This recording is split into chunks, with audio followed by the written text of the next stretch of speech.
Like I don't have a lot of the Irish language memorized. I need to learn it. That's right. I need to be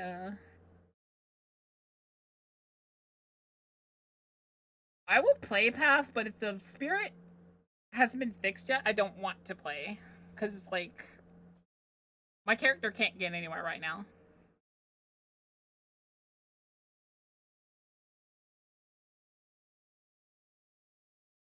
Well, I was raised in America. You can like my ethnicity, if you look at it percentage-wise, I'm Irish, but I was raised in America. She's Both in the American north with and the Irish. south. Like the first part of my Hereditary. childhood was in the north and then Hereditary was moved the to the word. south.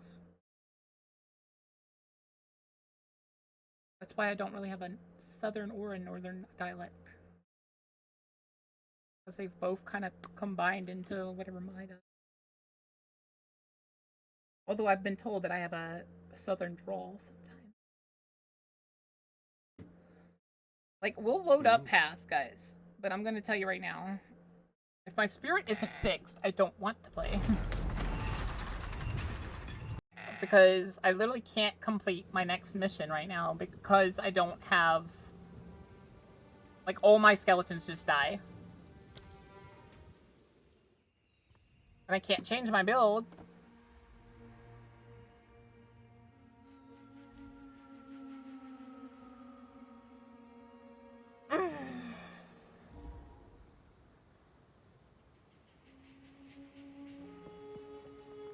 No path was chosen.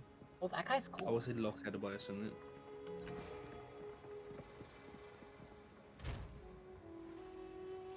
I need to Like, get if the they were still fucking playing, what's their name? That'd be one thing. Oh yeah, Boki, your thing still wanna Helldivers. I would change it, but I ain't got room to go on my desk.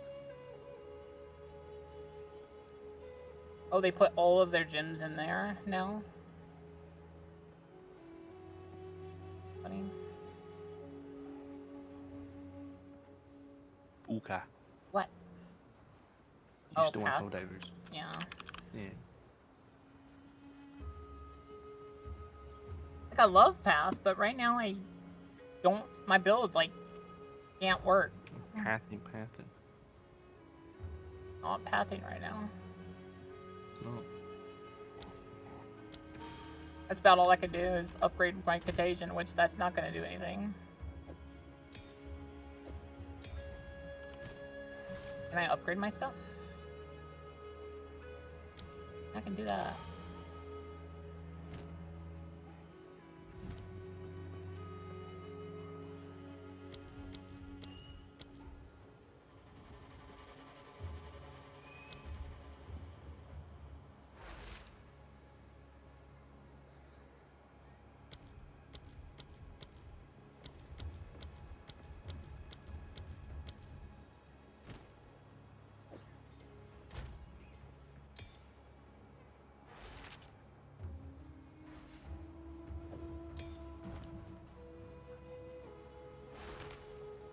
I guess I could upgrade everything to 11 now? That could 11. possibly work for us.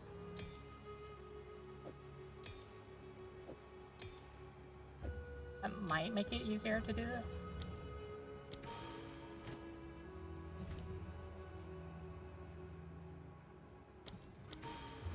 Might give us enough spirit to use some of the things.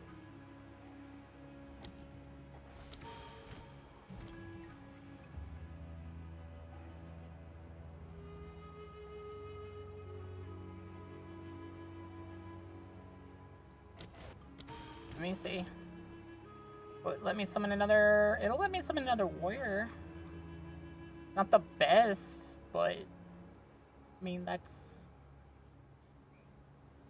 hopeful, at least. I mean, maybe we can do it now. I'm telling you right now, it's... kind of cursed right now, because I can't complete the mission I need to complete.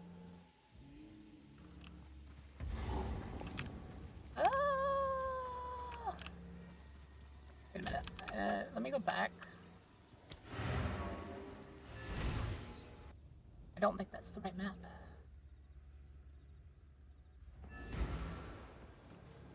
I got unfortunately unlucky, and my spirit is very glitched.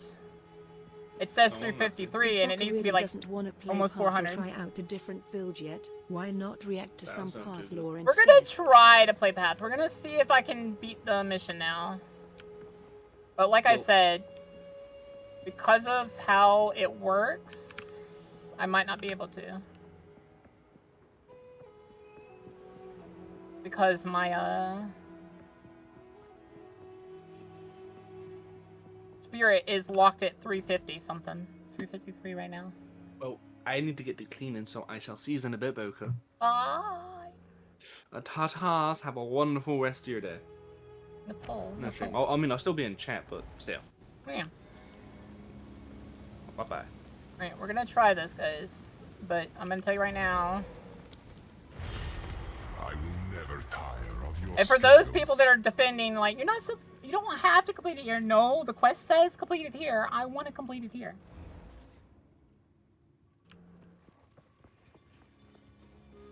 Have you not learned anything from your previous losses?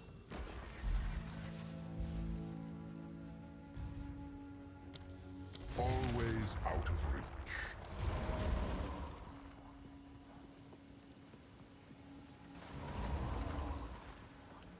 Your challenge awaits. Prove yourself. Putrefy.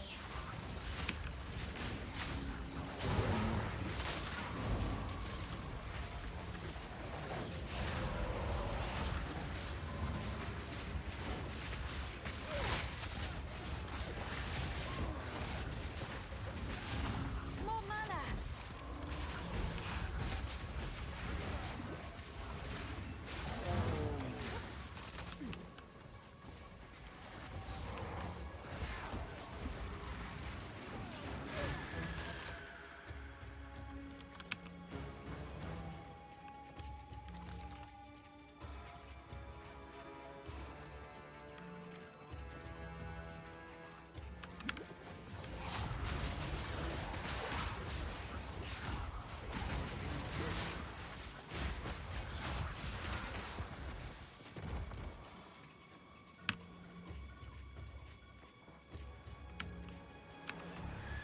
What am I missing? I thought I killed everything.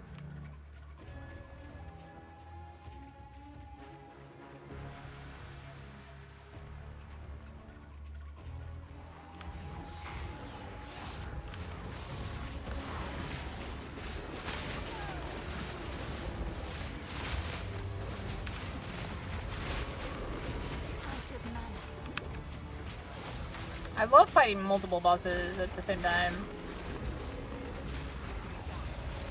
Out of mana.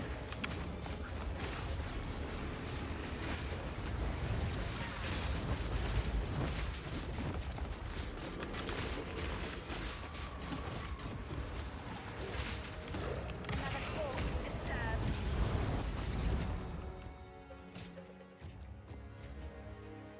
I do hope they add it where you can get like the creatures like that as skeleton followers.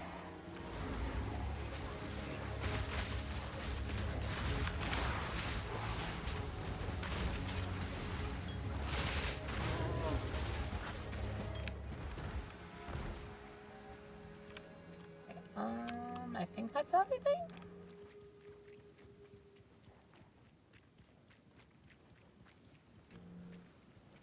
Like, I've gotten to, like, round 9, round 10, and... That would be cool, Bokath. 1 heart. It would be cool, wouldn't it? But I die because, like, one, my skeletons aren't coming back fast enough.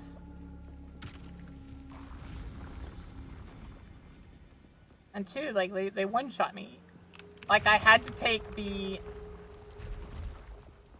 They have to damage my mana before me... because they would just one-shot me. And some people are probably like, Boka, you need resistances and stuff. I have almost the best gear I could find right now.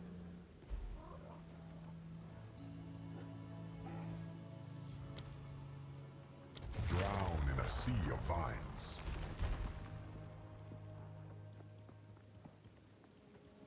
This isn't a thing I could do better. It's an RNG thing that I've just not been quite lucky with. Live. Splinters of bone. Happy birthday, Stinky Poker. I'm not. It's not my birthday, Silent. You stop this right now.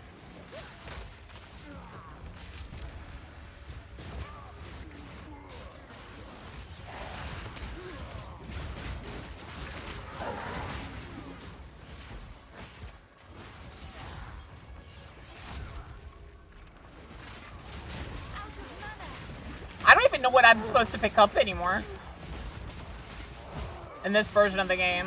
Do I pick up the rares or do I pick up the commons and make my own? But then, like, if I make my own, I need the what you call it? The what are they called again? The money? I need the orbs and stuff, but I don't get any orbs half the time.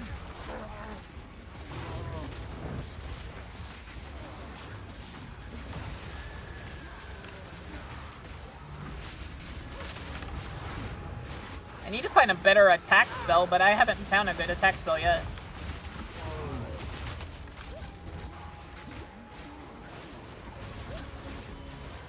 And I miss being able to spam my potions.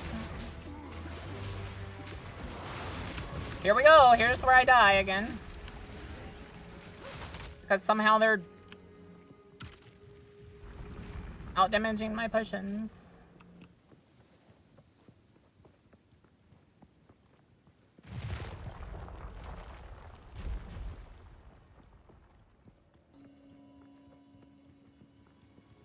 Like, they like to say that... I saw so many people at the beginning saying that necromancers are OP. They're not OP. You just have OP equipment that you found or bought.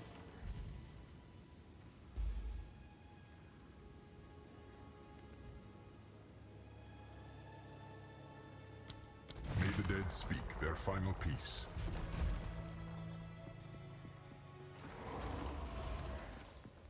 Stay close or perish.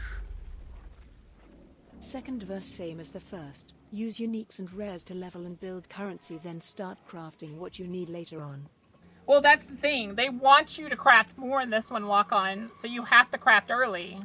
Like, I noticed that. I wouldn't find anything good early. I had to craft my stuff early to get anywhere.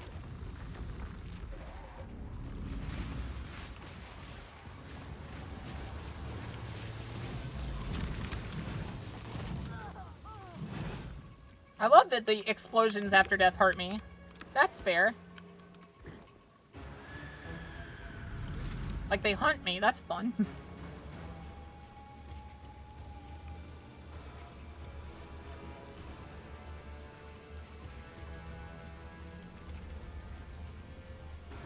Death and decay.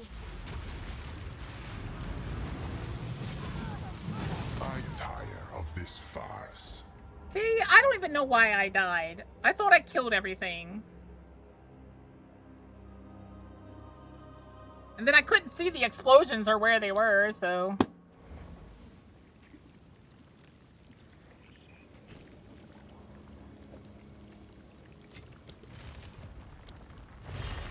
I will never tire of your struggles. I'm gonna try this one more time. Like, I love the game. It's really good, but I feel like they needed to add a bit more currency. As much as I'd like to make things easier for you,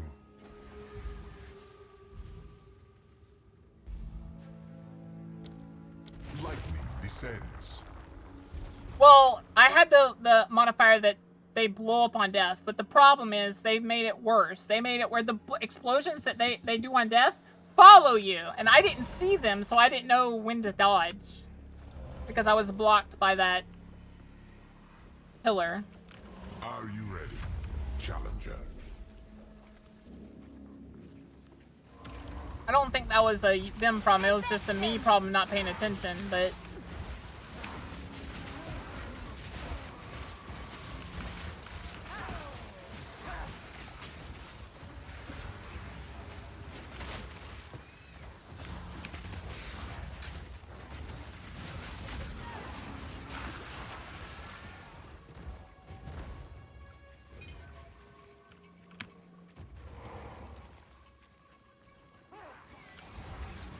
And if the idea is to pick up all the stuff that falls on the ground,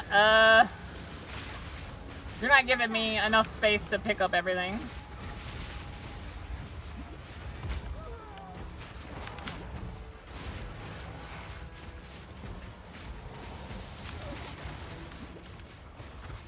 Another corpse to serve me.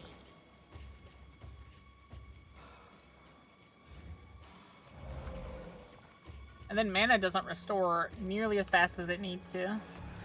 Don't you have your loot filter on? There is no loot filters for 2. If there is, they're kind of pointless because I'm not that far enough in the game that they'll be helpful. Because they made it where a lot of the base items are really good too. That's why I don't know what to pick up. What should I be prioritizing?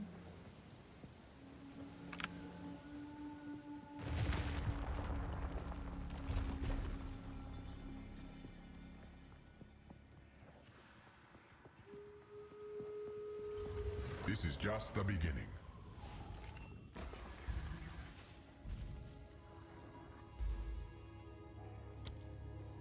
Always out of reach.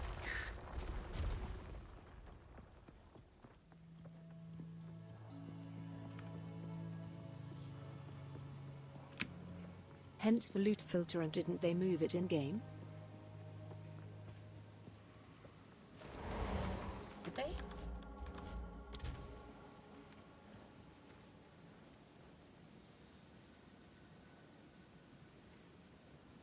I don't see it.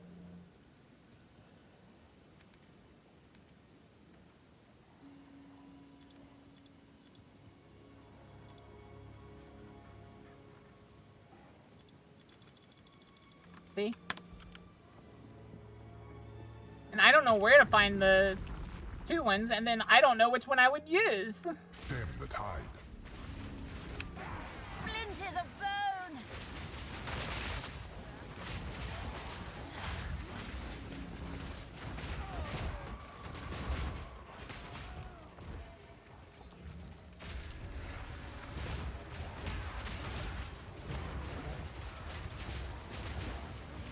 I need more mana. Out of mana. I love commanding my skeletons to throw their bombs. Costs me mana.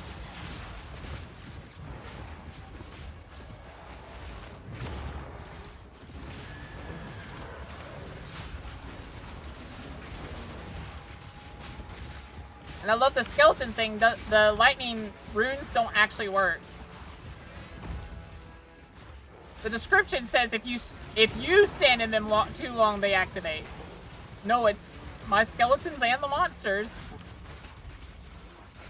So I have to stay away from everything.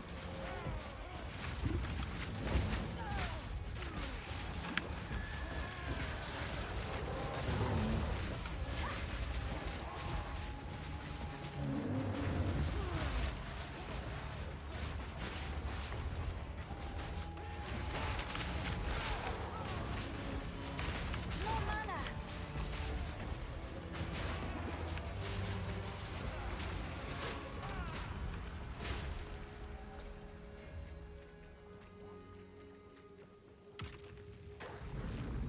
I love the game though. Don't get me wrong.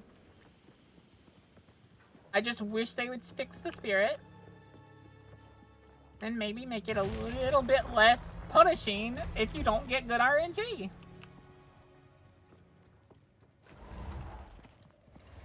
Don't give up so early. The flora overwhelms.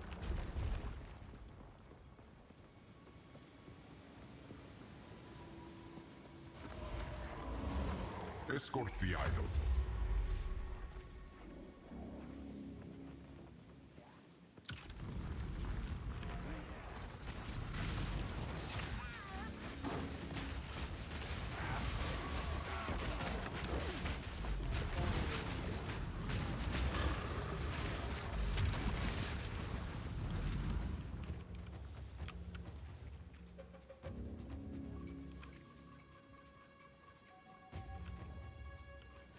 Putrefy.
Well, that's promising. I wasn't getting 10s last time I logged in.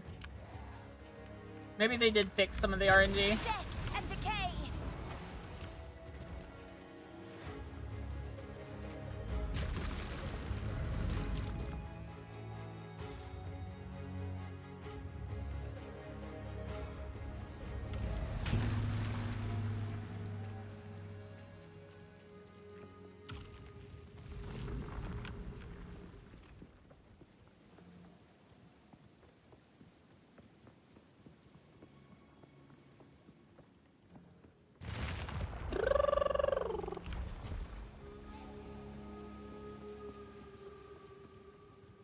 Alright, dum-dum. What you got for me now?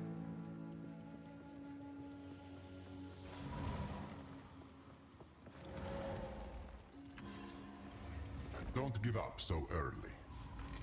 I can't. I literally can't. And they keep giving me worse and worse options. I literally have to stack up on stuff because all the other options are way worse.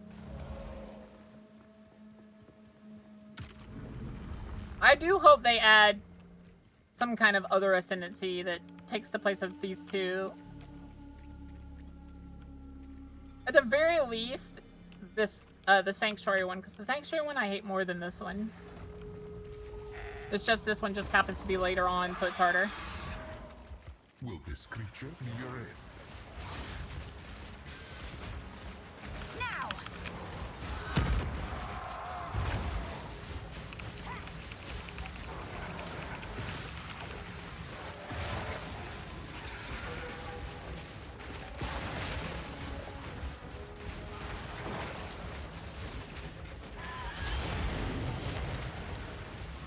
Out of mana. You're overcome. See what I mean? I had no choice to die, but to die there. What was I supposed to do? I got stunned into oblivion. I wasn't allowed to roll.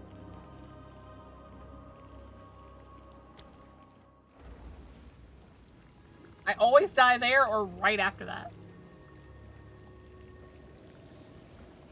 I got to the 10 one time. And that was only because I got, like, god rolls on the stuff that didn't affect me. Like, fines and stuff. What did you want me to do instead of this? The lore video? Yeah, we can do a lore video. You guys want to do a lore video? Like, I love this game. I think it's clear because I have 3 characters on here already. She is just incredibly weak. Monk, pretty good.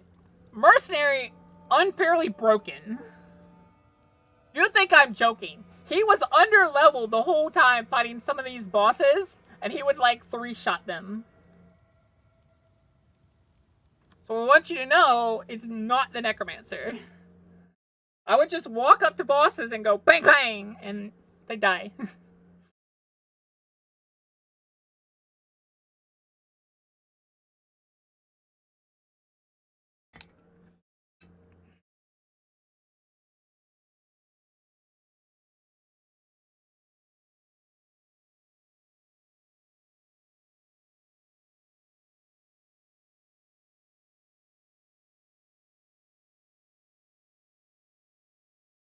I'm still annoyed. I'm gonna have to eat a burger today. I hate burgers.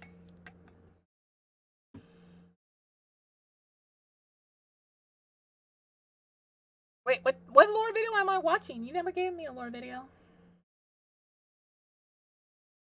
Oh, I'm a stupid person. Yes, you did.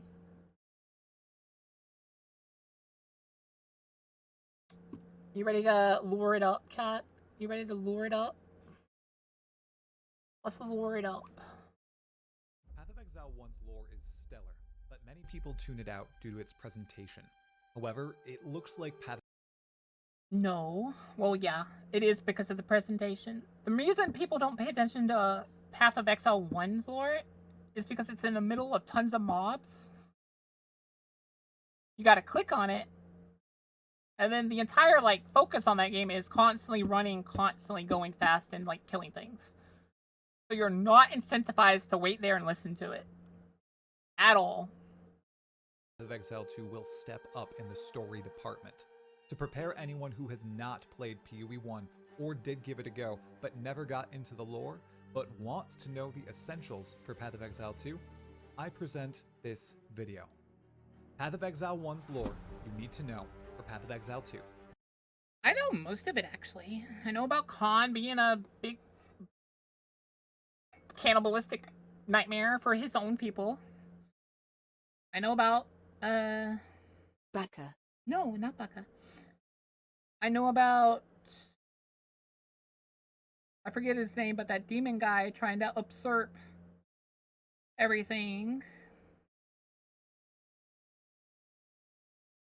I've forgotten a lot of it, but like if you had asked me right after I'd played recently, probably would have been able to tell you more. The Basics, Part 1 of 4. Moana Exiles talk to try here with another Path of Exile 1 and 2 He looks like video. one of my old Like the video if you end up high school liking it, friends. and make sure to subscribe to the channel for future content just like this. Thank you so much for watching. Topic 1. Rayclast. Almost all of Path of Exile 1 and 2's stories occur on the continent of Rayclast, defined very clearly as follows. Rayclast is a dark, brutal continent, scarred by mysterious catastrophes of the past and inhabited by creatures of nightmare.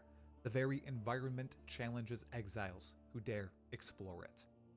The land is swarmed by monsters, inhabited by restless dead, plagued by vagabonds, despots, and of course, criminals like the player character in Path of Exile 1.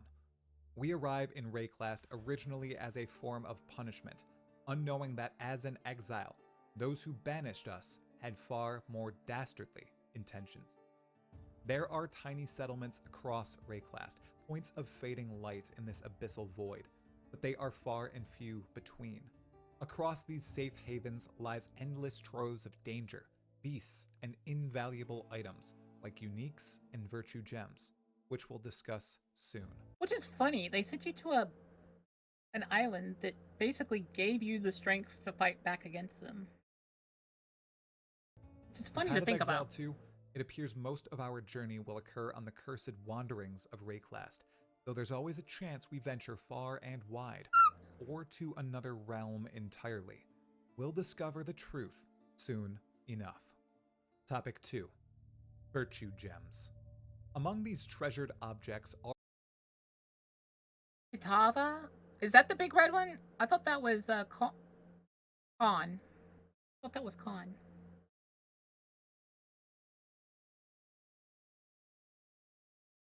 arguably the most coveted artifacts across all of Rayclast, Virtue Gems.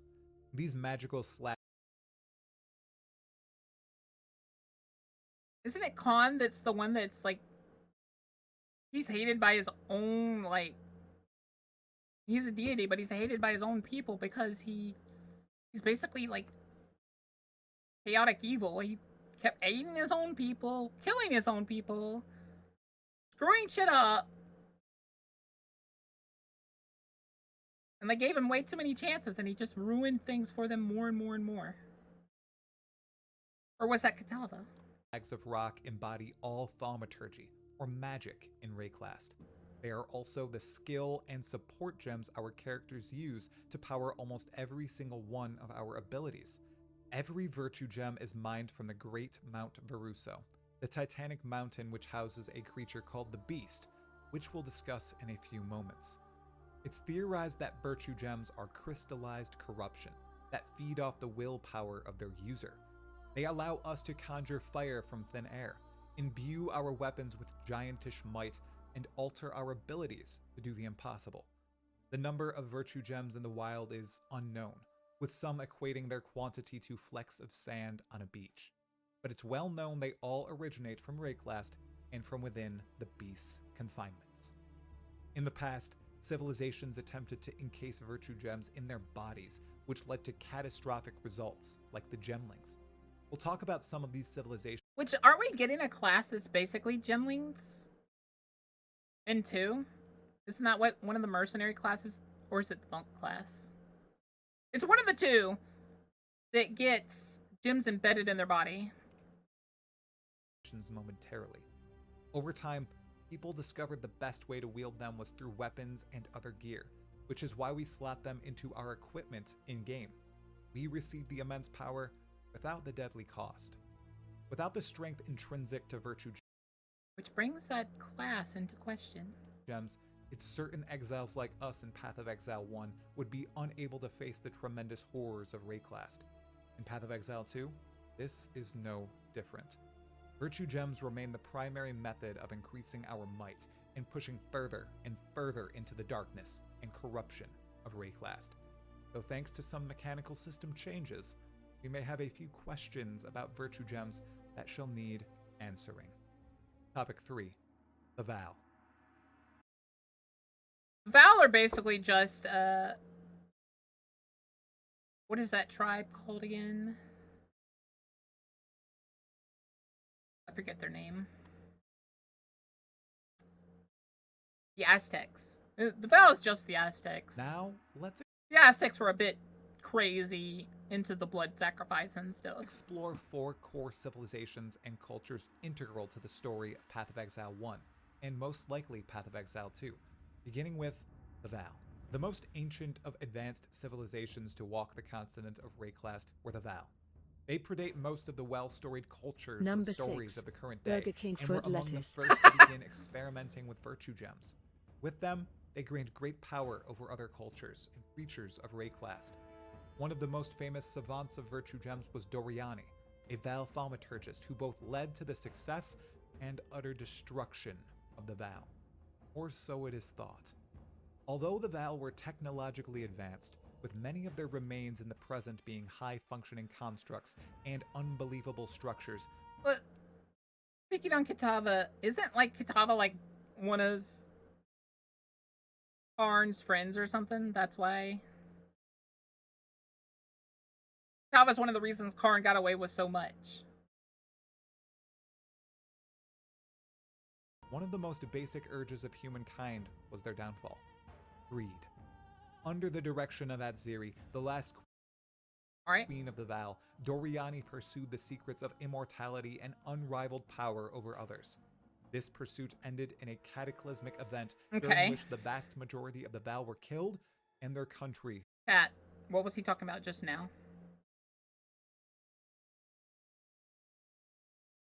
Can't answer me, can you?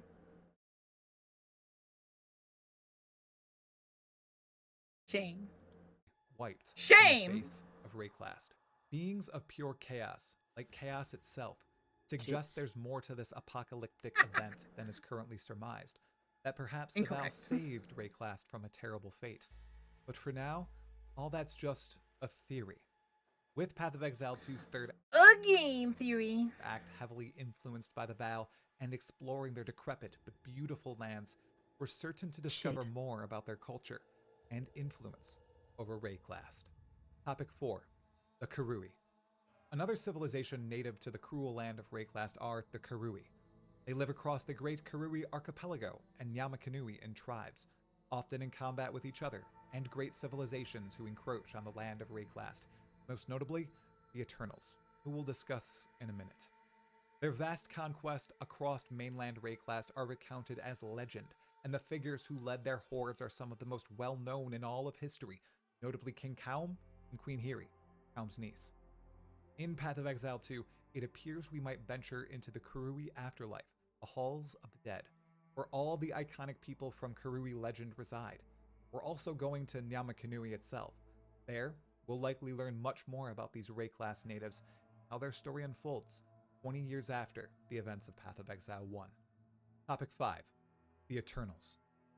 Descended from distant Rayclast natives known as the Izmiri are the Eternals of the Eternal Empire. Ruled by a line of emperors from its capital of Sarn, the location of the Val Empire's long-gone capital, the Empire conquered a majority of mainland Rayclast and subjected much of the populace to its rule.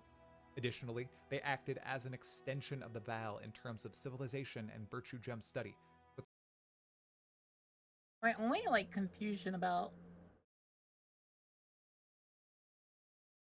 Eternals is I thought they were just conquerors.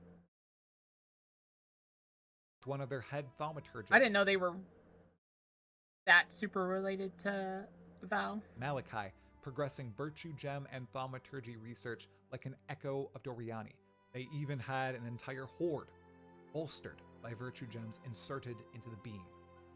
The Gemling Legions. After years of successful rule by legendary figures like Tarkus Varuso and Emperor Azaro Frecius, the Eternal Empire buckled under the rule of Chittus Parandus and a revolt known as the Purity Rebellion, headed by the rebel Vol. This conflict shaped the continent of Rayclass and enveloped numerous pre-existing factions. At its core, the rebellion focused on the wiping clean of the use and experimentation of virtue gems and thaumaturgy and the embrace of a monotheistic religion. Vol won, but in his victory and ascension to Emperor, Malachi, the aforementioned head thaumaturgist and imaginary descendant of Doriani, tricked Vol. Malachi promised he could bring an end to all thaumaturgy, but ended up spewing forth the cataclysm from within, the Beast, which brought an end to the Eternal Empire, killing the bulk of those who lived across the land and further corrupting all of Rayclast. More on the Beast soon, and more on Malachi in the next video. Topic 6. The Templars. The Eternals were survived by the youngest of Rayclast civilizations, the Templar of Oriath, a culture devoted to the worship of God and the endowment of an orderly world. These people live on a tiny island off the southeast coast of Rayclast, their country founded by Theopolis. the followers of Innocence, banished by the ancient Asmiri. Though they boast godliness, order, and righteousness, their true actions showcase anything but. Their civilization is built on the backs of Karui slaves. Their leaders, the High Templars, are mostly corrupt and knee-deep in following in Doriani and Malachi's footsteps. If you choose to play as a Templar in Path of Exile 1, he espouses as much. Still, they are the preeminent and most powerful civilization still breathing in Path of Exile 1 for most of the game. By the time Path of Exile 2 rolls around, they are beleaguered and broken, but still alive. Hints point at their possible resurgence, with a new hero at their helm, but nothing is yet confirmed. Topic 7. The Gods. This dumb face. This dumb red tentacle face. Dummy. In the earliest stirrings of the world, mortals could rise to become bastions of power, ascending above their fleshy compatriots. These larger-than-life entities were and still are called gods of Rayclast. Their power was derived from sheer number of worshippers and belief in them, for the most part. This rise to prominence caused them to become immortal, at the cost of their own humanity. Up until the point the Beast was created, mortals could ascend to godhood using divine power. After the creation of the Beast, new gods could not rise with the help of divinity, but plenty of mortals absorbed power using the strength of corruption. More on the Beast next.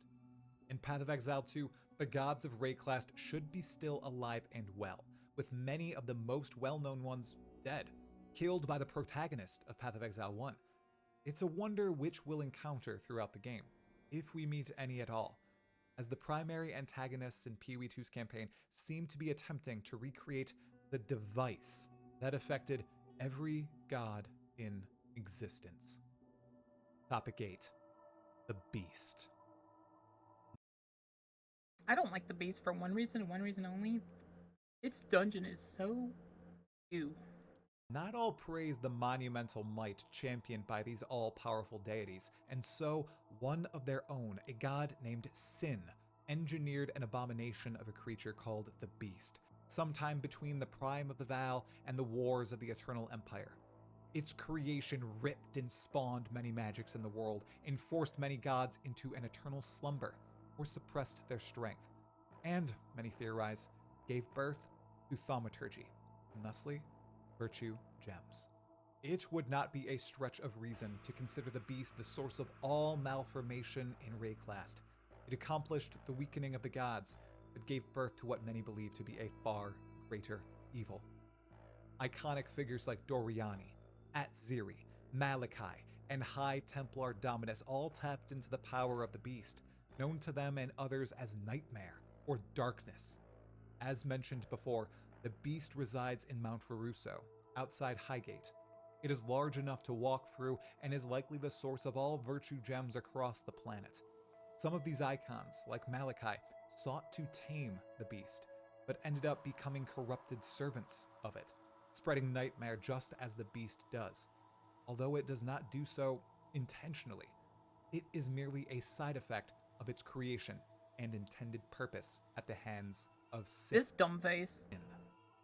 When we venture I think it's hilarious that Sin is the reason all of this is happening, and Sin is the one constantly trying to fix it. inside the beast in Act 4 of Path of Exile 1, slay Malachi, and then slay the beast, the gods awaken, but virtue gems and thaumaturgy remain intact. Corruption stays spread throughout the world, but divine power has returned. It's very, very curious indeed. The power stored inside the beast was near unparalleled, and there are those who seek to replicate its I'm guessing this is what we're following, is that the beast has been like made so tiny now, and he's feeding it. sheer force of will over the entire world. Well, he started we the might feeding of it. just encounter some of those individuals in Path of Exile 2 as we chase the seed of corruption. Next up, the Path of Exile 1 campaign. Next up in this video series is the quick breakdown of Path of Exile 1's campaign. Right. We'll watch the second one, yeah. Seems interesting.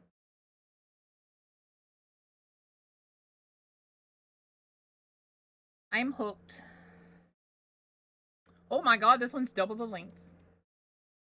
Welcome to Path of Exile 1 lore you need to know for Path of Exile 2 Part 2, the campaign.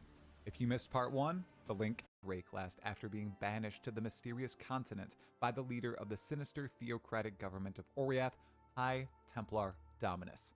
For example, the duelist is banished for killing a nobleman who insulted him. The witch is exiled for avenging the murder of her kin with the slaughter of a village. The Templar is sent to Rayclast for being too pious and disavowing the current Templar leadership. No matter which exile we play, Too pious? I think everyone in the entire, like, everyone that's not corrupted should have looked at that and been like, huh? we end up in a shipwreck and wash up on the shores of Rayclast on the Twilight Strand. Although, yeah, totally the reason I play the witch. She murdered a village! We make way Although, I feel like based in this particular case? to Lion Eye's Watch, an old outpost of the Eternal Empire.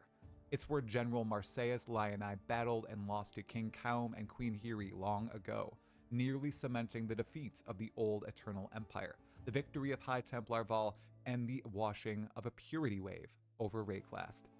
Famously, when Marseus fell in battle, Kaum added his head to his unmatched belt. Remember, the Eternal Empire is the last civilization to hold power over the vast majority of Rayclast, the continent. But their civilization ended at the hands of a thaumaturgist named Malachi. Why? Well, we'll explain further in a bit.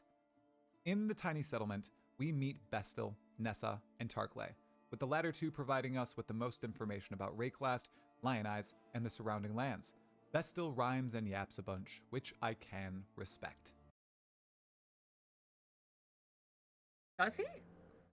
I'll be fair, I skip a lot of this little village's dialogue. Past Lion Eyes Watch, I tried to start we traverse listening the to it. wild coasts of Rayclast and enter Axiom Prison, an old structure of the Eternal Empire. Once it was ruled by a well-respected warden, Lord Incarcerator Brutus. Now it is a ruin overrun with undead and necromancers. We discover the upper prison is being used as a laboratory by an Oriathan woman named Piety. She's researching thaumaturgy, the twisted magic of Rayclast, as cataloged by a long-dead thaumaturgist transfigurist named Chevron. She runs before we may truly encounter her, and in pursuit, we come face to face with the reanimated corpse of Brutus, stitched together and empowered by Chevron herself. Still not a We high slay the abomination, mercenary. overcoming our first real match with thaumaturgy, and this is a Is it wrong of me to think that Patty's just a Dumb butt. Am I wrong in thinking that? Key concept in Path of Exile lore. It's interwoven with civilizations past and present, although the villains so far, mostly piety, rely on geniuses of a prior age, namely from the Eternal Empire. The first name we see is Chevron, but more will quickly pop up: Doedre and Meligaro. These are three names to likely remember for Path of Exile 2. And Path of Exile 1, of course, has no shortage of bringing the Godless Three up over and over. Thaumaturgy, or the wielding and twisting of dark magics and science, is the main weapon of antagonists in Part 1 of Path of Exile 1's campaign, and it's used for awful things. One example, of course... Wait. Can you do that Can you do that in Path of Exile 1? I've never seen a chain fireball. ...is Brutus, the prison warden we just downed. He was rebuilt while living by Chevron, turned into a berserk weapon to be used against the rebels following High Templar Vol during the Purity Rebellion. But he ended up slaughtering his creator and becoming a near-eternal watcher of Axiom Prison. Hillock, the beast of a man we killed after first washing up on the Twilight Strand, was another, albeit different. His undeadification occurred due to the Eternal Empire ending Cataclysm that forever changed the face of Rayclast. Two very different thaumaturgical causes for abominations to be created, but very similar outcomes. This idea is almost 100% in Path of Exile 2, pursued by a very different, incredibly legendary individual. We pursue piety outside the Warden's chambers, attempting to... I feel like half of Exile 1 would be unnecessary if not for piety. Piety's like... I have no sympathy for her because she creates half the problems in the first half. If it wasn't for her, we wouldn't need to deal with half this crap. Move inland, but she blocks our passage, forcing us to delve into the ship graveyard and then the lair of the Siren Merveil. With a quick stint speaking to Captain Beargraves about a cursed object, we dive into the Siren's caves and learn of her downfall, yet again to a thaumaturgical object, the Star of Rayclast, rumored to be a necklace with a virtue gem pendant. For those who did not watch the basics of Path of Exile 1's lore video, virtue gems are crystallized corruption, stones that give Wait, didn't you say that they're thought to be crystallized corruption? Semantics. tremendous power, like the skills us exiles use, but can also negatively impact anyone who uses or wears them, particularly if they directly interact with your flesh. Their origins, while thought to be the beast, something we'll talk about very soon for the longest time, may be a little bit more ancient. The star, combined with the betrayal of her husband Doresso, turned the beautiful singer of the Grand Sarn arena of the Eternal Empire into a twisted beast, a siren. Hundreds of years after her transformation, we slay her and enter the second act of Path of Exile 1, in pursuit of piety and more answers. Act 2. Now inland, we reach the Forest Encampment, a settlement mostly run by Asmirians, the predecessors of the Eternal Empire, tribal and still alive. Inside are Groost and Asmiri with a disdain for outsiders. I like Groost. I'm sad you have to kill him in, was it Act 3 that you kill him? Aramir, who is an old exile like us, Yina, who is a bit of a wild one, and Silk, who is quite... Is she holding her breasts? ...the talkative spider. In Act 2, we decipher a bit more about the Eternal Empire, the connection between piety and High Templar Dominus, why the two are so interested in the Eternals, and we learn a bit more about the Val, a civilization that far predated the Aztecs. From what I gathered about them, they're literally just the Aztecs. even the Eternals and the Asmirians. We discussed the Val in the first video. You need to remember them, and in particular, the mysterious Doriani, for when you play Path of Exile 2. Doriani was to the Val what Dominus and Piety are to the present, or Malachi was to the Eternal Empire. He was the master thaumaturgist and probably behind the downfall of the ancient Val civilization. More on him in Path of Exile 2. We learn the most from Aramir. the fellow Oriathan exile who once worked for Dominus and entertained the ambitious man's interests in the Eternal Empire's research of thaumaturgy. What a mistake that was. He provides insight on the next Eternal Dominus and Piety fancy, Inquisitor Malagaro, whose laboratory lies near the forest encampment, a fetid locale known as the Chamber of Sins. Remember, Malagaro matches with Chevron and Doedre. We head there and delve within, discovering It's actually 15, number 15 earned.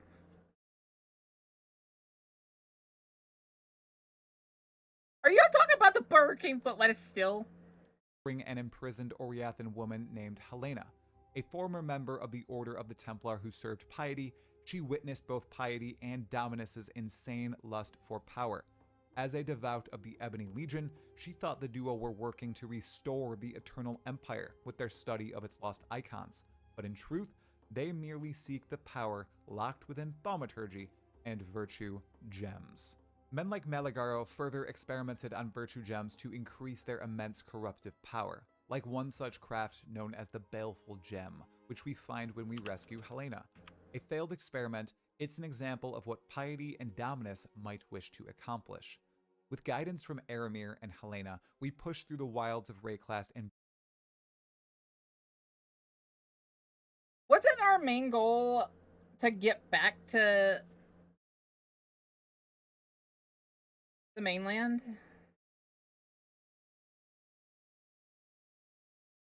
I thought that was your like character's main goal at the start, at least. Maybe I didn't pay enough attention. break through a blocked-off Val ruin using a concoction brewed by the long-gone Malagaro. Inside, we surpass Val constructs and the living Val dead, until we accidentally unleash a great darkness upon Rayclast. It washes over the region, but its focal point lies at the apex of the pyramid, stored with a conjoined creature of metal, thaumaturgical and scientific might, the Val Oversoul.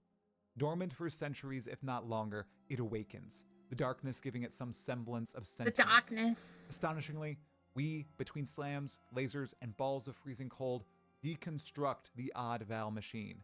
The Val, gone as they are, wiped from the world in an instant, left behind a fantastical array of vile machinations and undiscovered secrets. If only there was a way we could see them at their peak, when they wielded the brutal might of thaumaturgy with the genius of Doriani. The way forward opened to what's left of the city of Sarn, the old capital of the Eternal Empire, and thusly Piety and our exiler High Templar Dominus, we slide down the side of the Val Pyramid and enter the dilapidated lands of the once great Eternals. Act 3. Act 3 pits us directly against the servants of Piety and Dominus as we breach our way to each of their respective thaumaturgical laboratories. Concurrently, we decipher what these two are meaning to do with their time in Rayclast. We enter the ruins of Sarn and quickly save a woman named Clarissa, who points us to the Crematorium, a smaller experimental hub for Piety where she's currently tormenting Clarissa's love, Tolman. Therein, we find Tolman too late and battle Piety and her Blackguard servants for the first real time, only for her to teleport away. It seems she was attempting to lodge virtue gems into Tolman, to no. Oh, okay, so that's why they killed that guy. I was always wondering what was the point of killing him. Because it didn't seem like he was that important. I was kind of confused about that one. They just decided to pick a random guy on the street.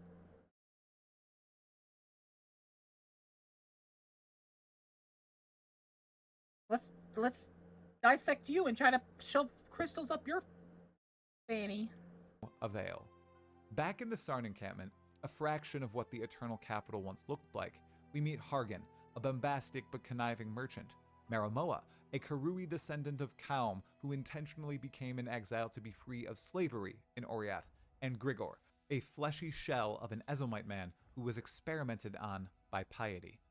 We learn from Grigor and few other places in Act 3 that Piety is attempting to recreate the genius of the Eternals' Gemling Legion.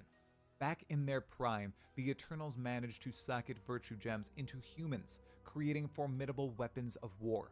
However, the process is meticulous, the repercussions of mistakes massive, and the secrets to actually succeeding seemingly lost to the thaumaturgists of the present. Keep gemlings in your mind for Path of Exile 2 as well, as one of the ascension options of the Path of Exile 2 mercenary class is indeed a gemling legionnaire. And as we've seen with the huge improvements to Path of Exile storytelling in the sequel, this will have lore repercussions as it did with Grigor and other gemlings, attempted and full-on warrior monstrosities. We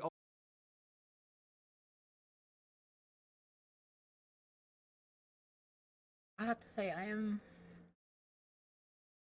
some of this stuff is definitely interesting. also discovered Grigor felt something that surpassed his limits of mortal comprehension when piety was grafting his body, some creature to which he was but a raindrop falling into a sea. He heard piety call this creature the Beast to her lackeys, a being to which she owed all thaumaturgy, a being which was the object of her ambitions. Grigor claims this beast is the source of all malformation in Rayclast. Inspired by the troop at the Sarn encampment, we first head to the Solaris Temple to confront one of Dominus's top men, General Gravicius, easily down him, and end up meeting with one of the last remaining original gemlings, Lady Diala, the Gemling Queen. Over 200 years old when we meet her, she was a gift to Malachi, Master Thaumaturgist of the Eternal Empire. Poor Diala obviously has lost her mind. She was a plaything of Emperor Chittis, one of the rulers of the Eternals, and Malachi after him. And as a toy of Malachi, he turned her into a gemling. Obviously, he was more successful than Piety, but even with such... Wait, so Malachi turned her into a gemling. Well, that explains a lot. I always thought her head had tentacles on it. I'm gonna be honest. How's Path treating me, Jiffy? I got the unfortunate glitch where my spirit's broken. That's the only reason I haven't been playing that much. Maybe if I got like a better staff. Good morning, the Booker. Yeah. I think it's literally just if I got a better staff, that might offset the fact that my spirit's messed up. success, he ruined the mind of Lady Diala. With her help, us exiles also called not a cockroach by Lady Diala. I love that she calls us that. I'm sorry, but that's like my favorite thing about Path 1 is getting to speak to her, and she calls you not a cockroach.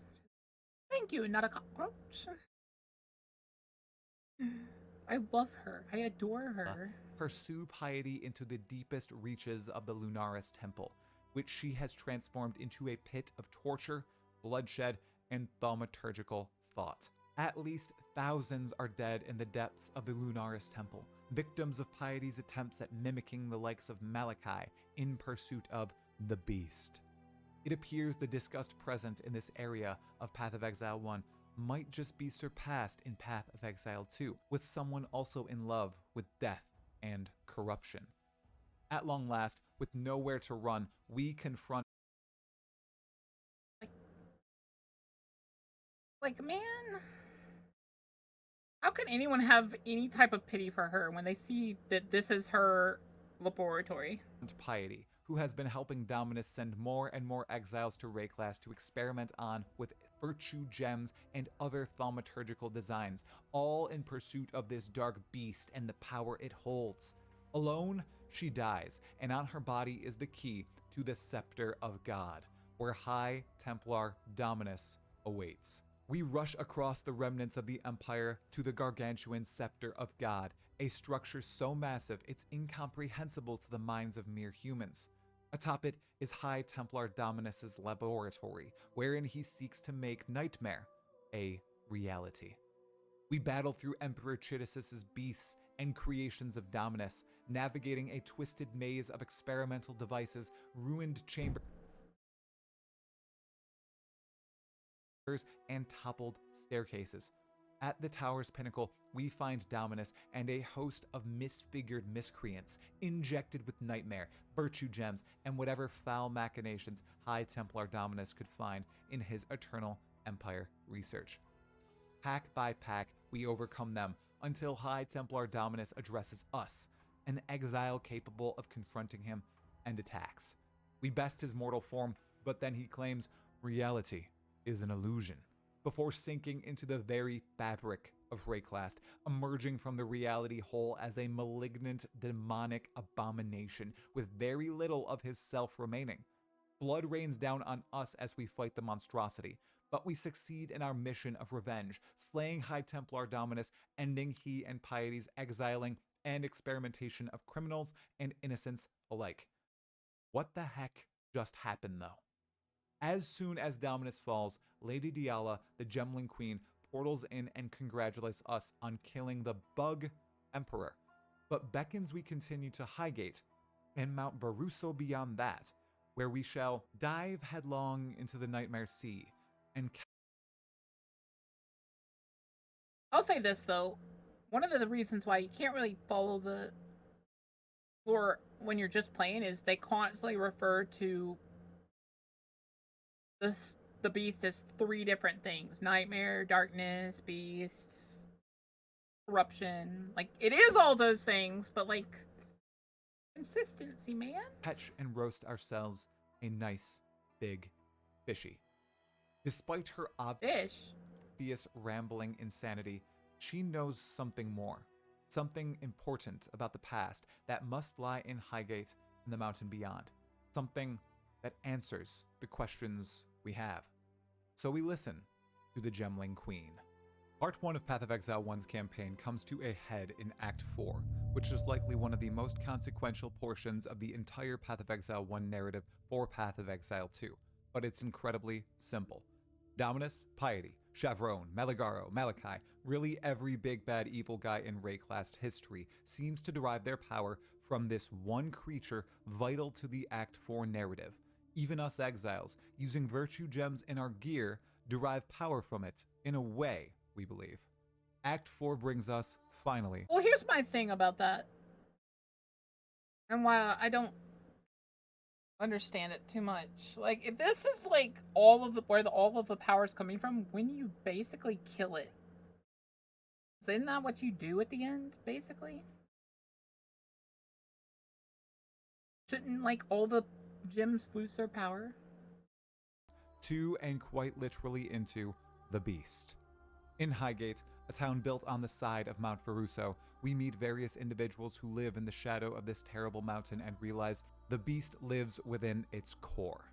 Herein, we meet Pataris, Vanja, Kira, Tasuni, Oyun, and meet up with Lady Diala once more, who helps us burrow inside the belly of the beast using the machine her lover and demise, Malachi, used to enter the beast initially. During this act, we learn a bit more about Vol and his purity rebellion against the darkness of the Eternal Empire. Then a bit more about Kaum and Dureso, 2 characters we've already mentioned. We leap into distant realities, the Kaum's dreams a of Kaum and bitch. Dureso, to help. I'm gonna say it. Kaum's a dumb. Like, they should have not as gotten as strong as they did. With how many stupid things they did in there, they should have been banished and killed. And because if you read the lore on him, like, he caused so many problems for his own people that it's a wonder he got where he is, where he got. Help repower the Rapture device to break into. I don't care that he's strong and stuff. He should have been gotten rid of. With all the things he did that ruined his people, the living beast alongside Lady Diala. I'd have been like, son, time to go. We down the memories of both Rayclastian legends, you outta take here. their essence to Lady Diala. She attempts to turn on Malachi's ingenious device, and it tears a way into the belly of the beast.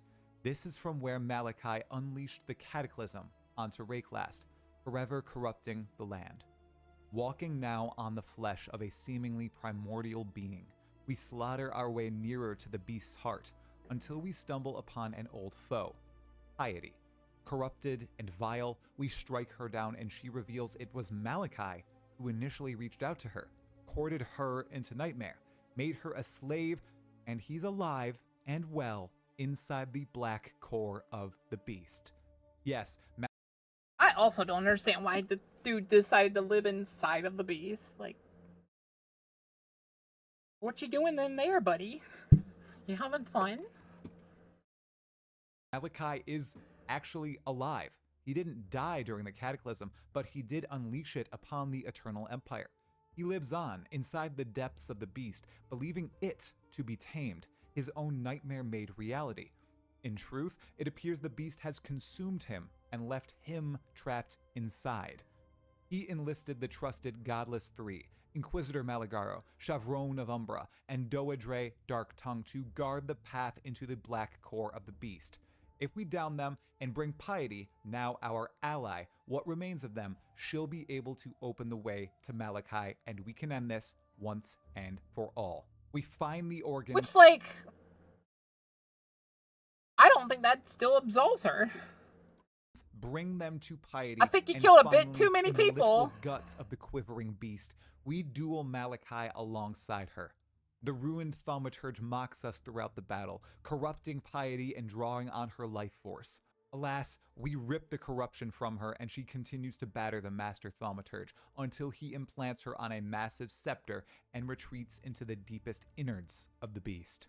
Piety tries to pull herself from the stake, but cannot. She beckons us to finish Malachi once and for all. So we pursue the nightmare into his final destination.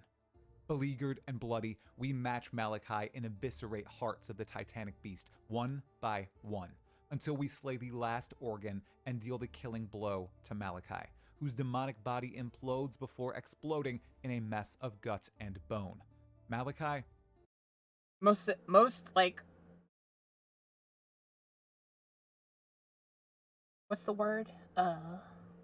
Most satisfying moment of Path 1. is dead. Seeing this guy The get beast blooped. is also dead. Supposedly the source of all malformation and thaumaturgy in Rayclast. What are the repercussions of this? How did the beast Almost nothing, honestly. come to be? Could there be others? Well, we discover the answers to some of those questions quite quickly in Path of Exile 1, and others in the sequel, Path of Exile 2. A tiny spoiler for the very first cutscene in Path of Because Exile. you're still able to use magic after you kill everything. You think the epilogue's about? Exile 2's introduction. This right here is another beast, a seed of corruption. Hi, Doctor. And the initial antagonist Hope you're doing well. of Path of Exile 2, the Iron Count Gianor, who is attempting to foster the seed's vile growth, alongside a mysterious woman and champion of light. I couldn't be more excited to dive into what exactly that means and how it will play out. The beast we encounter is old, incredibly ancient, as we discover almost immediately in the next act of Path of Exile 1. Act 5. The final 6 acts of Path of Exile 1 comprise the campaign's second part, I'm okay and they now. tell a I very different appreciate your style of concern, story my than Part friend. 1, in a completely new manner.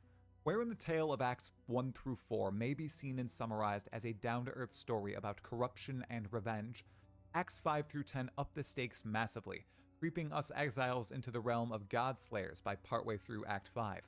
As a whole, I reckon few of the plot points and characters introduced during these acts will be truly consequential to Path of Exile 2, unlike the story beats outlined for Acts 1 through 4, and the upcoming lore content in the endgame and league breakdown videos.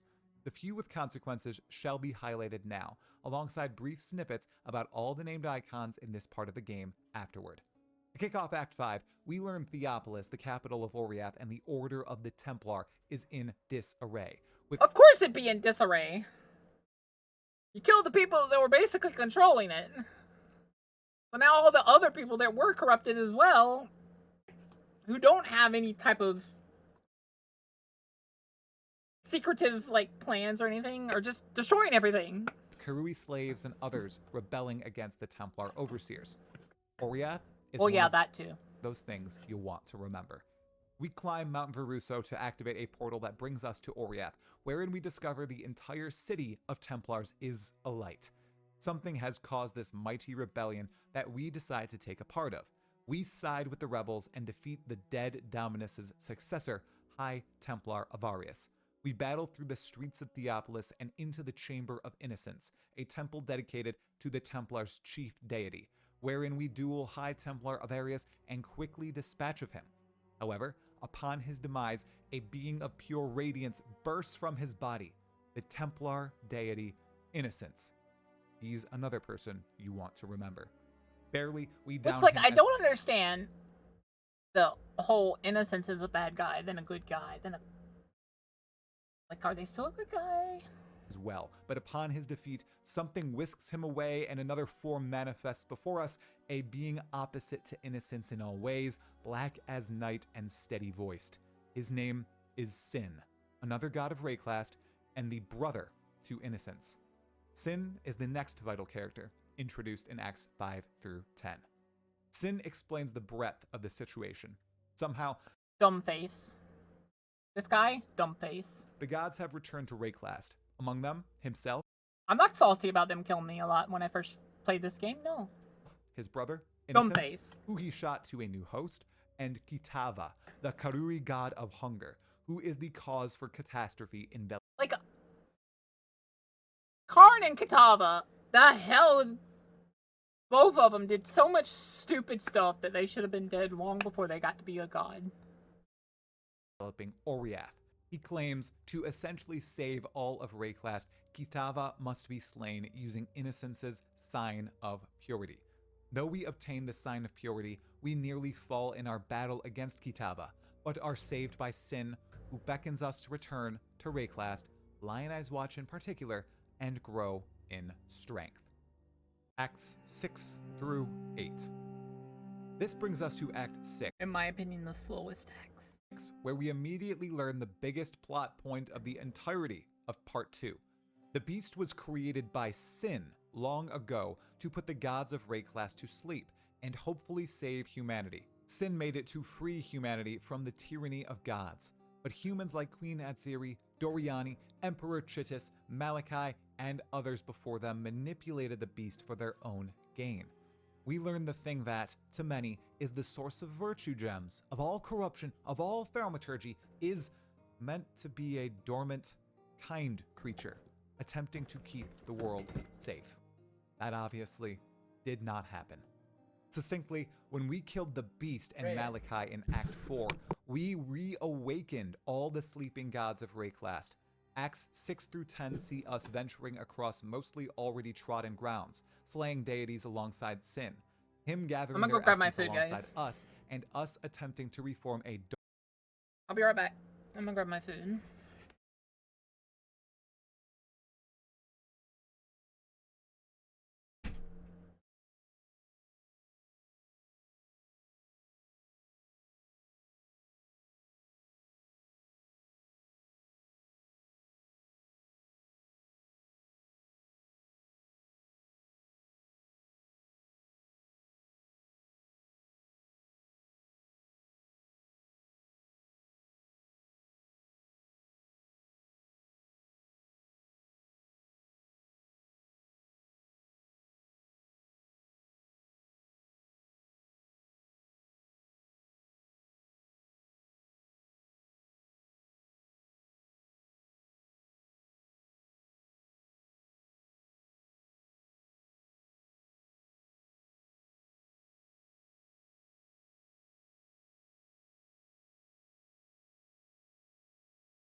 Had to cover it in spices to make it Edible. Blah. Alright. Let's finish this up. Dark Ember, to recreate the seed that first spawned the beast. To do so, we revisit the souls of Chevron, Malagaro, and Doedre, Malachi's most trusted, dedicated thaumaturgists, and collect the necessary materials to re-enter the deceased beast and spark the Dark Ember for a final battle with Kitava, god of hunger. This entire lore thread is almost certainly vital to Path of Exile 2's story, from what we know and have seen in trailers. We'll revisit the Dark Ember in Path of Exile 1 at the end of Act 9, right before entering the 10th Act. The remainders of Acts 6 through 9, we fight and slay 12 gods and goddesses of Rayclast while re-encountering reimagined versions of the Godless 3 of the Eternal Empire. 12 gods downed and humanity a bit safer for the time being, we enter the still remains of the beast, killed by us at the end of Act 4. Act 9 and 10. Chevron of Umbra's passionate spirit obtained in Act 6, Inquisitor Malagaro's sinister soul ripped in Act 7, Doedre Darktongue's septic soul stolen in Act 8, and us the Exile, now deep within the rotting, dark core of the beast in Act 9, sin weaves the souls all together to form the unholy trinity and spark the beast's dark ember once more.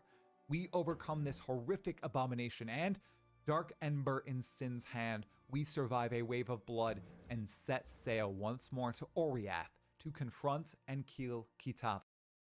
I still don't understand why we revived it to kill it again. Seemingly, Or the did he most just explain powerful that? And of I the just gods. completely Now in didn't Act understand. 10, we discover Oriath has become a massive bloody tomb, bodies flowing the way of Kitava, the god fed by a slew of cultists. With the help of Sin, we awaken innocence at the sacrifice of one of our noble allies, Banon, and team with the two brother gods, once mortal enemies, to kill Kitava. We slaughter our way through hordes of Kitava cultists and abominations before confronting the god of hunger deep in his ruined lair above Oriath. Though the battle is hard fought, with the assistance of Innocence, Sin, and the Dark Ember, Kitava explodes in a nova of blood and bone taken from this world. Does he explode? I thought he kind of ruptures. He didn't really explode. We regroup back at the Oriath docks with Sin and Innocence, learning that Innocence has imposed self-exile on himself for the millions of people he has murdered, and shall venture as far south as one can go. As for Sin, well, Sin rejoices in the death of Kitava, but past that, we know little.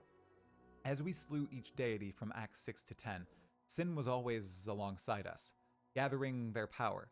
Perhaps he used it to destroy Kitava. Perhaps he has drawn most of it into himself with a little spreading to us. Perhaps there's a darker side to Sin than we know. The Dark Ember was supposedly used in the battle against Kitava. We think. Nothing comes of it after Kitava dies, and we don't see it during the battle. Could this Dark Ember, a seed of the beast, just be out there with Sin or lost by him at some point after the battle with the god of hunger? More gods, like Sin, Innocence, and Tangmazu, still wander Rayclast, though Sin can barely sense them. Their presence may wane with time, or grow as they find more people to flock to their might. What's known is the tremendous impact the creation and death of Sin's beast had on Rayclast. Without it, gods ran amok before. Once it was created, a period of tranquility existed, but those with ambitious evil quickly took hold of the peaceful beast and used it for ill gain, to spawn at least 2 cataclysms upon Rayclast during the peak of the Val and the Eternals. Then, once it was slain, gods once again rampaged across the world. But for us, the Exile, they were no match. With only a few gods remaining, and no beast alive to check their power, what will happen, if anything, in Path of Exile 2? Will the gods... Doesn't seem like it did anything. A human trapped Sin and unleashed the beast, so... irrelevant? Well, doesn't seem like the plenty can gods did change anything. in 20 years. Especially if there's some new eldritch thaumaturgical debauchery involved. And, as we mentioned before, a brand new beast. Next up, with Kitava and 12 other rampaging gods killed, us exiles temporarily celebrate a job well done. We are now god slayers, but little do we know the horrors that await us beyond our own world, even if they may have originated from it. Next up, we discuss the various endgame lore of Path of Exile 1, from the Shaper to the Searing Exarch. After that, Aren't those basically just outer gods, basically? But okay. I kind of understand the lore a bit more. That's pretty good. Alright, let me go throw this stuff away.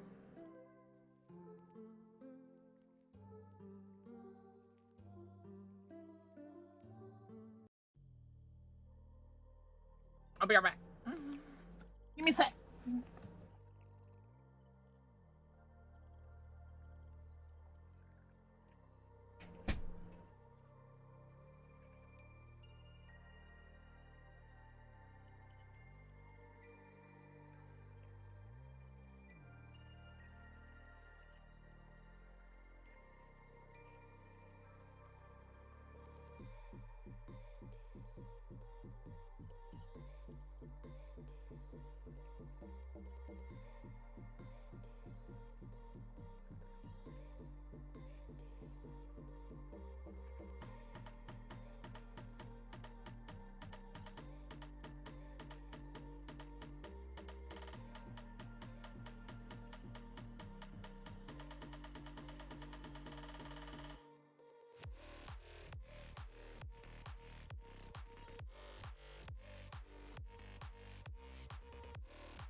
Alright, chat. Looks like the chat disconnected for a bit. You guys still there?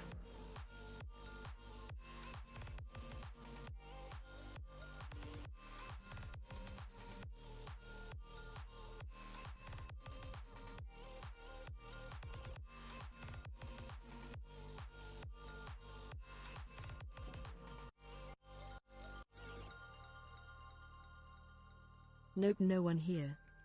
No, I'm here. Oh no.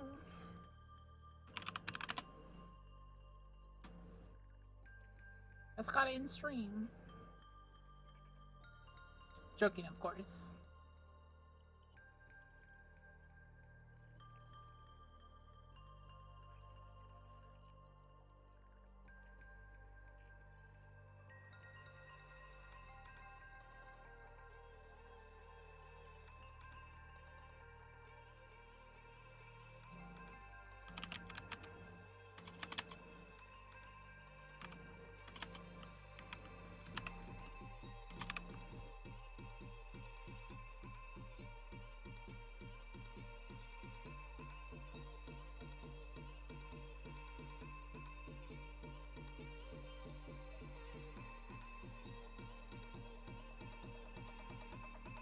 Maybe.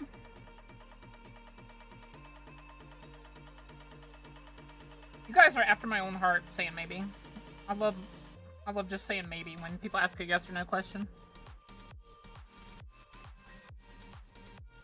Is that toxic of me? Everyone honest. went over to watch a new tuber called Back of the Dragon instead. Hey! Better not have.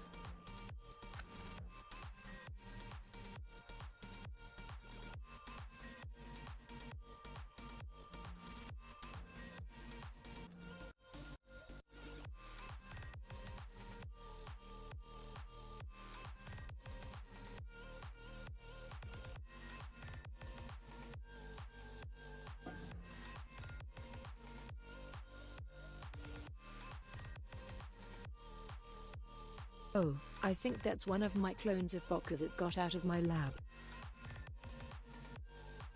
They are a super cute ginger-made dragon. Rude.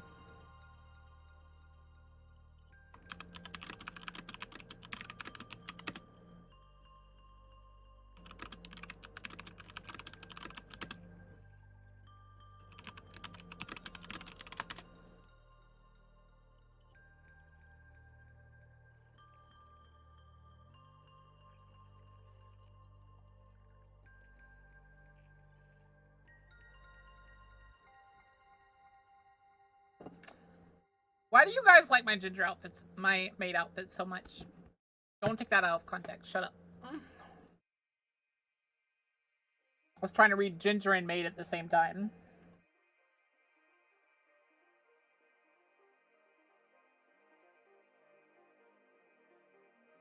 Bocath 1 lurker protective or possessive. Either way, I've been relaxing a bit and stretching way more than usual. Well, that's good. Stretching is good for you.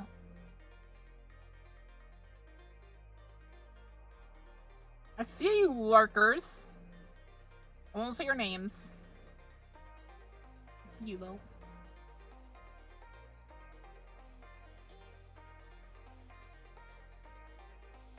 I'm gonna say your name, though. Gizmo. Why you lurking, Gizmo? Alright, once more we will poll. We will go back to, Path if you guys want me to.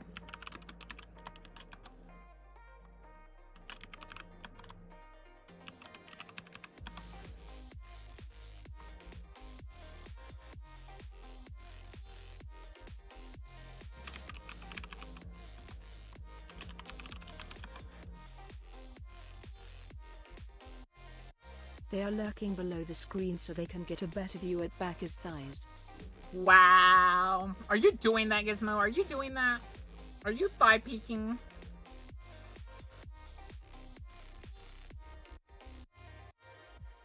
You bad mama jammer.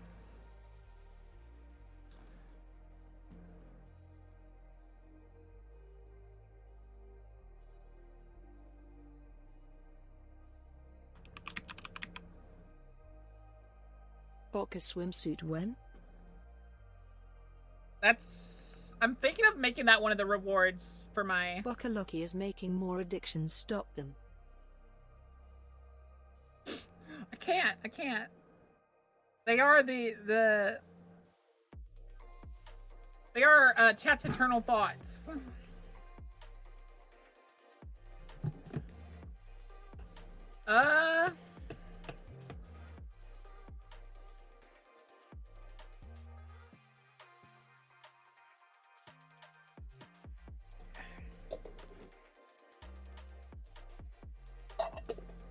I'm gonna throw that away and watch that out when I get done with stream.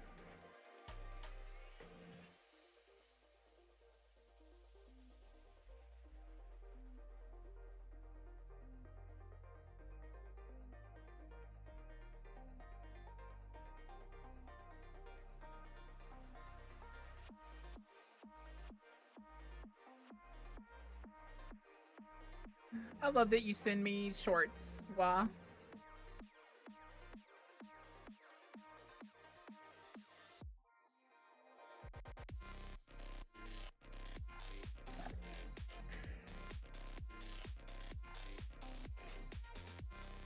You guys want more Darkest Dungeon?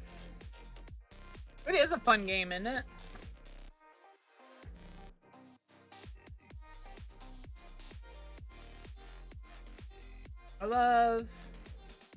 I can't say I will start playing Path again. I'm just hoping they fix the spirit issue. Because I'm sure I could probably do it. Wagon. The wagon. I'm sure I could probably beat that area. But I'd have to go like full gamer and that would mean ignoring chat. And I don't like doing that. I'll be right back. I gotta throw this stuff away. It's got milk in it so it might go bad. Can there be a spider jump scare redeem?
Alright, I'm back.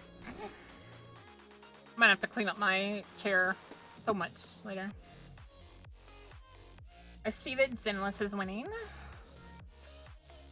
Hopefully chat's okay with that. How you doing, Star?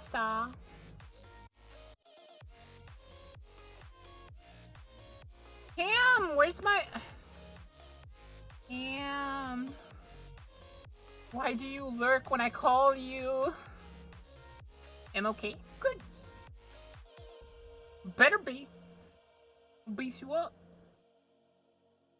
Up so fast.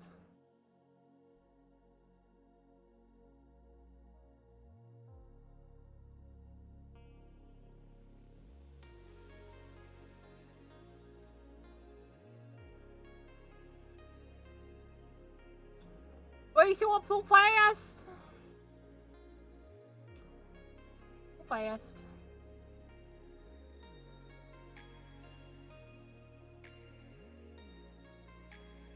And that is diabolically evil, Ari. Don't say that.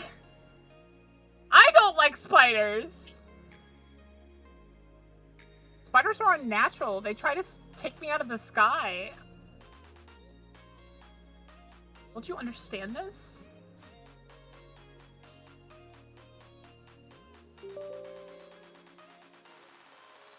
We might play some Darkest Dungeon as well. I don't know if I want her. I'm gonna be honest. I'd rather have this girl. Who is this girl? She's cute, but that's really all she is. It's a Locky fear tactic, but in all of mythology and D&D, spiders are considered one of the few predators. Like, one of the few things that can fight dragons. Like the giant spiders with the webs that are like across mountains. Bernice dance. Bernice dance. Eh.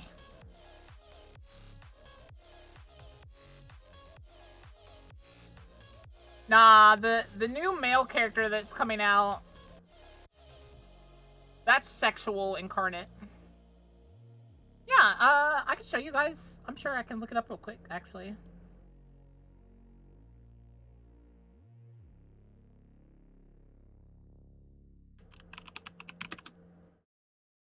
How about snakes? Bokath 1 Rimuru Hai Boka.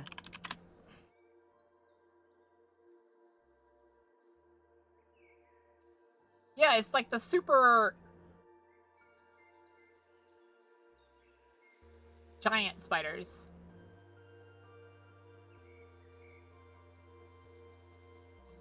Apparently there's a thing called a spider dragon. I don't like that.